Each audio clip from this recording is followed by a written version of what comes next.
Welcome to the Radical Audacity Podcast. I'm Tiffany Kane, your host. On this podcast, you are going to meet people that walk their own path, live life on their own terms, let go of other people's rules and expectations and the shoulds in life, and instead live life in their own truth, integrity, and authenticity. This podcast will give you the inspiration you need to live your own radically audacious life. Enjoy the episode. Hello, everyone. Welcome to another special episode of Radical Audacity. These are the episodes I like to call Tiffany's Titillating Talks, where I come to you about some topics that I feel are important to discuss. And I'm going to be doing more of these types of discussions with you. I'm finding that I'm getting some really great feedback from you, dear listener, with my solo episodes. You're enjoying hearing them and you're interacting really beautifully with them. So I thought I would come on a little more often with these solo episodes. Today, I want to talk about a topic that has been coming up so very much. In multiple coaching sessions that I have done, this idea of fear of failure has come up and being scared has come up. And in these coaching sessions, I have had people say to me, oh, I know I just need to get over my fear. I know I just need to get over being scared. And my answer to them may surprise you, and I want to talk about that today. Do we really need to get over our fear? Is fear something we get over? Is being scared something we get over? Oh, I have very strong, passionate feelings about this. You guys know that I was interviewed for Authority magazine regarding the fear of failure, how we overcome the fear of failure. And I think the concept of overcoming the fear of failure is very, very different than I need to get over the fear of failure. And here's why I think there is a big difference. We are always going to have fears, always. We're going to always be afraid of failing, always. And my friends, I think that's a good thing. It can often be a very big motivating factor. We don't want to fail, so we're going to work our patookies off to make sure that whatever it is we're doing, we do well, right? So it can be a really motivating factor. But I want to go deeper. I want to go deeper with this concept of the fear of failure. Fear of failure is an emotion. It is something we think about that brings deep feelings inside us. And when we have this fear, I think it's good for us to explore it and to figure out where it's coming from. I am absolutely not one of those people that says, be happy and cheerful all the time. Everything is great. Put on a smile. Fake it till you make it. I am not one of those people. I am a put on your big girl panties and let's do this thing. But that doesn't mean we're not facing our emotions at all. So here's what I mean by embracing this fear of failure. Fear is an emotion that is communicating something to you.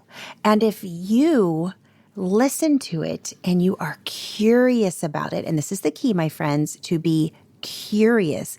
If you are curious about this fear of failure, then that curiosity can tell you so very much.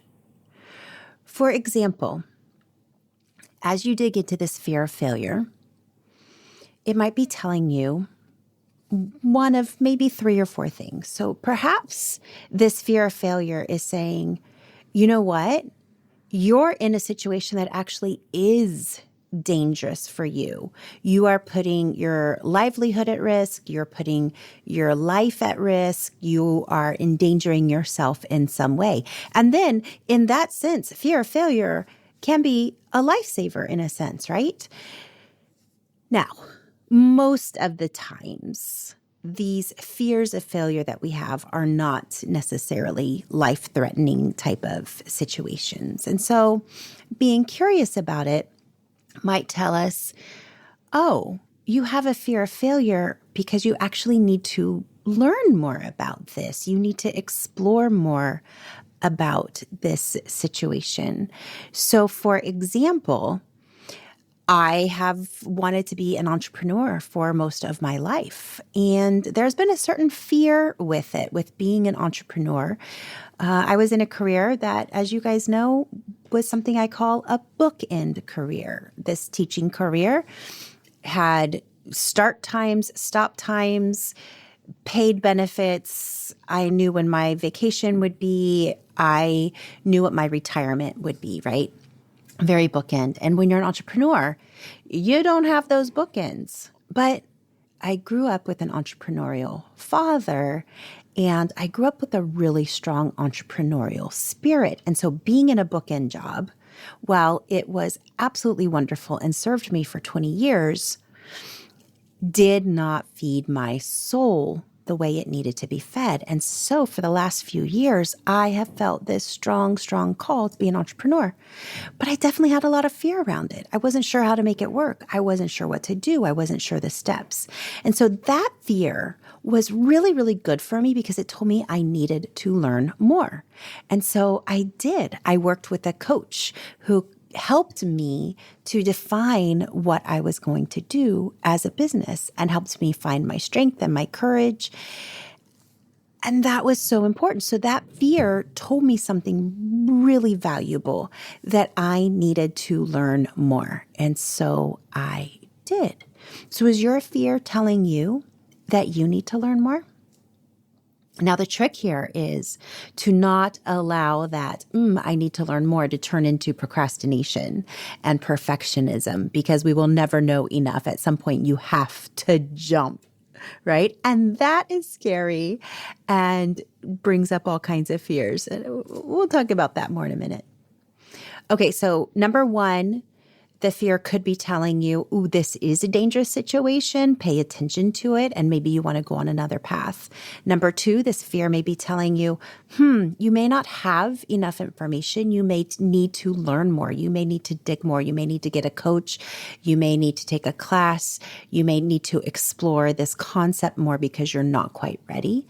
And number three, and I do believe this is the most common, that fear might be telling you, oh my goodness, you are on the precipice of massive expansion. And that, my friends, is the most common, and that is the one that keeps us frozen in place. It is easy to take the steps to learn more if you're in that second form of fear. It is easy to change paths and directions if you're in that first form of fear where it's life-threatening. But when you are on the precipice of massive growth, we can get frozen in that fear, right? And shoving that fear down in that situation does zero good. It's not going to help you move forward. All it's going to do is keep you frozen, because what you need to do is come to terms with yourself and then move through that fear.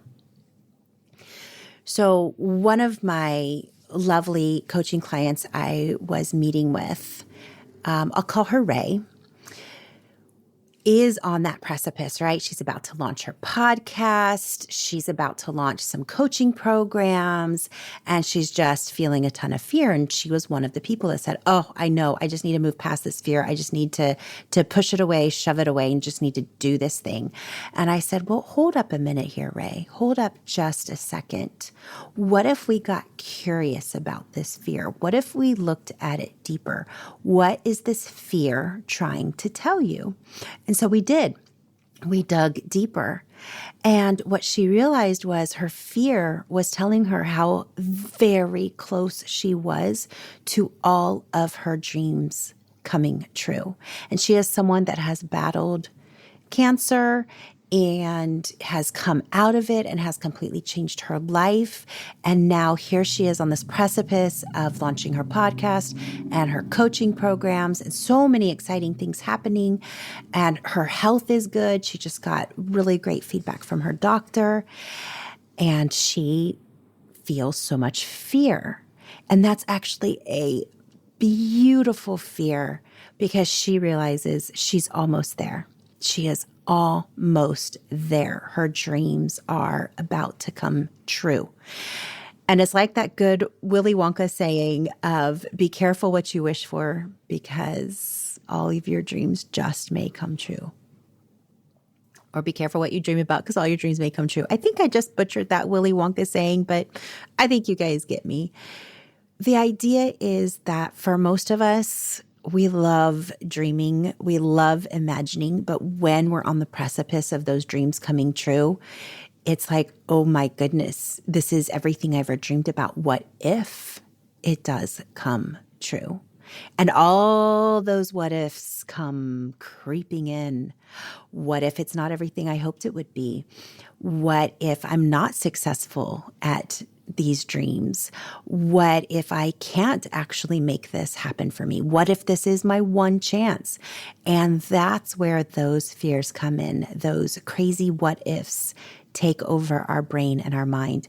And that's when we move through the fear and we say, okay, what ifs? I hear you. I see you. Okay, you are trying to protect me and I get it. But I am strong. This is where we put our big girl panties on, right? I am strong. I can do this. I've got this. I know whatever the outcome is of me going through or going after my dreams, I know that I am going to be bigger, better, stronger, more knowledgeable at the end of this. Even if it doesn't turn out to be everything I had hoped, there's going to be so many rich experiences I get from going after my dreams and just jumping. And so we move through that fear of failure. Sometimes it feels like big, giant, sticky mud. Sometimes it feels like going through a fog storm. Sometimes it feels like, your mouth's stuck full of cotton balls and you're just having to move through this situation. But move through it we can, one step at a time.